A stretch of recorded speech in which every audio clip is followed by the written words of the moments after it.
What's up, lifers, and welcome to the Daily Stand-Up by Lifetime Value, where we're giving you fresh new customer success ideas every single day. I've got my man JP here. JP, do you want to say hi? Vita Valorum, my friend. And we've got Rob here. Rob, do you want to say hi? Shiver me timbers, lifers. Of course. Of course. And we've got Jeff here. Jeff, please don't hurt yourself trying to keep up. Can you say hi, please? Just trying to be here for this pirate party. So, oh no!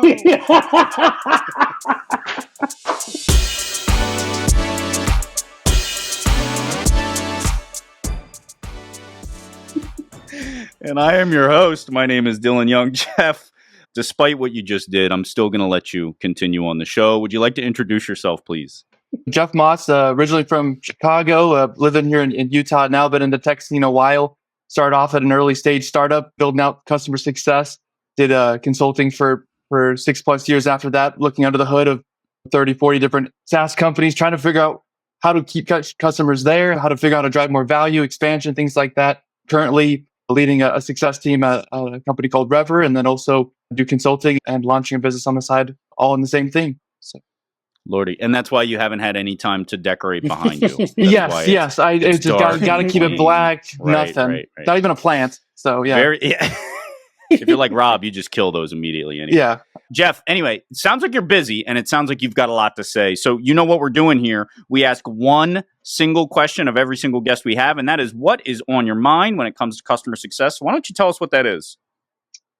Yeah, so there's really two things on my mind. One is, do we actually understand what retention and expansion are, what we got to do about those things to actually be able to achieve them? I think the way we framed it has made it so it's very difficult for us to actually action it.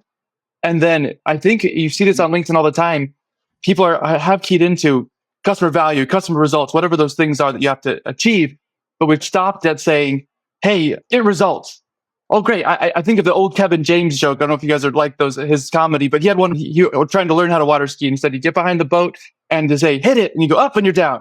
Okay, hit it again, up and you're down. And what do the people in the boat say to you? They say, just stand up. And you go, oh, is that all I have to do? I thought I was supposed to be jacked to the water with my mouth open.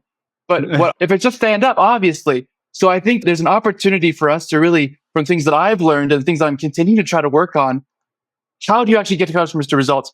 How do you actually need to rethink about how customers expand and stop focusing so much on retention? And how do you answer those questions for yourself, not only at your current company, but wherever you will go in customer success?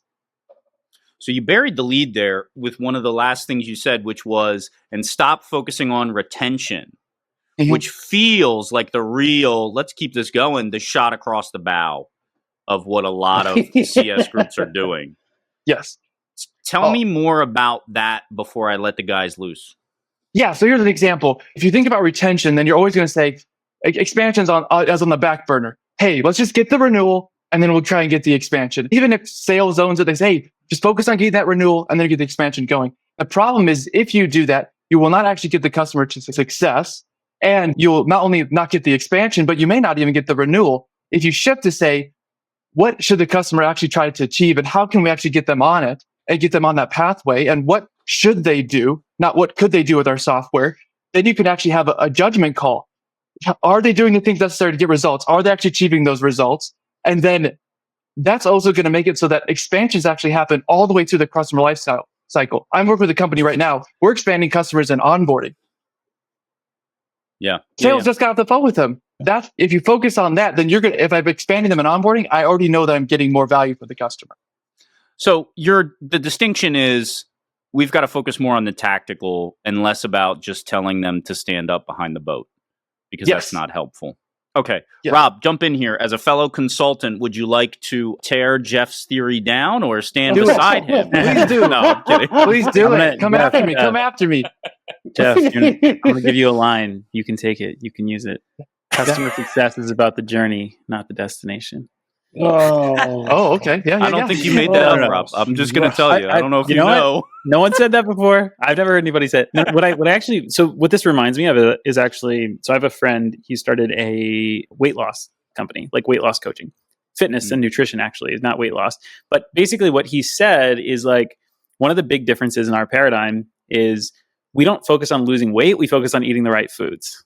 Some people hear that and they're like, well, isn't that the same thing basically? He's like, no, because if you just focus on losing weight, you're just watching the number on the scale. That's going to go up and down based on a ton of different factors.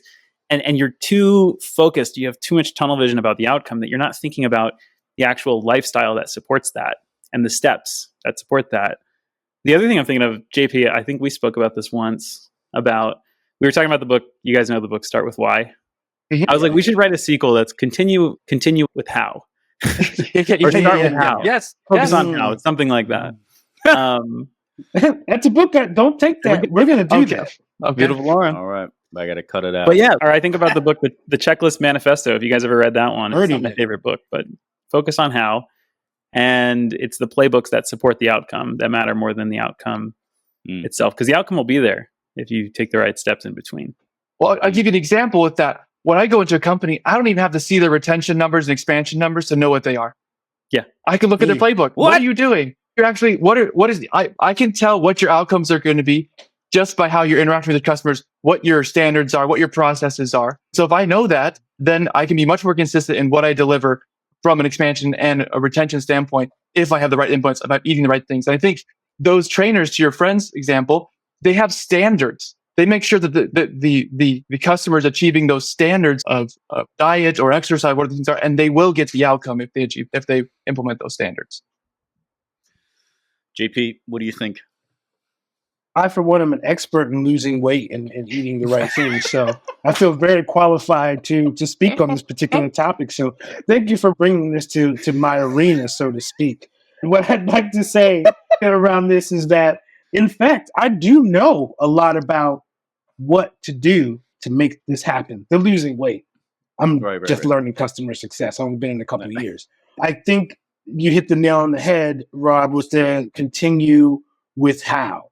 I think that, Jeff, I'm going to assume, which can be not the best thing to do, but like you're really helping these leaders to have the right strategies so that the people are not underneath them, but so the people can play the supporting role effectively, right? The rest of the people in the company. And so I think that what sometimes happens and where I can feel caught is somebody says, we need retention or we need expansion, and they put the pressure on, and then it's like go out there and do it.